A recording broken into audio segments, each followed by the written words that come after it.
Hey everybody, today we've got a first look of Battlefleet Gothic Leviathan. This is a Warhammer 40k set game, which actually is a pure interpretation of the tabletop miniatures game of the same name. It feels a lot like a miniatures game. You move the ships slowly, you can turn them, they have different abilities as well as different combat abilities, which are based on dice rolls for success, and when you nail, the enemy explodes. It's a very interesting miniatures game and a lot deeper than I can explain here, but definitely that standard tabletop fare. The game even features the ability to construct your own armies. Even during the campaign mode, you have the ability to decide what you're going to send out into the field.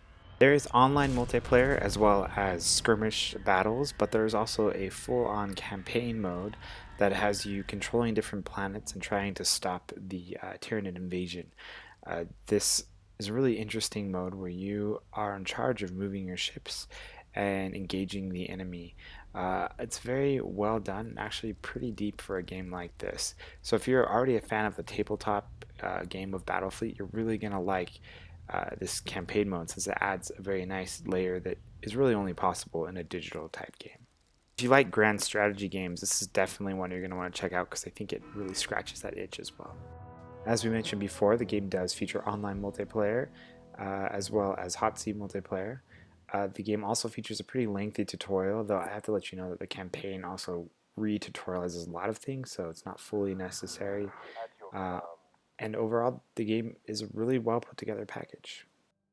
I've really just scratched the surface here of what's in the game, and I think there's a lot more depth to it in terms of strategies, etc.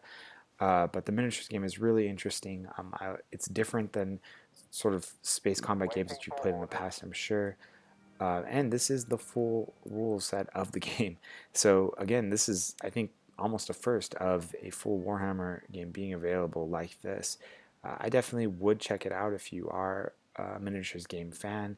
If you're not, again, a lot of the things that you don't like about miniatures games are going to be solved in this digital version, so it's definitely worth taking a look. Overall, the graphics are really great. The UI actually is pretty great overall, and I think it's a really nicely put together package. This is one of the many Warhammer games that comes out that I really think is worth a look, so be sure to check this one out.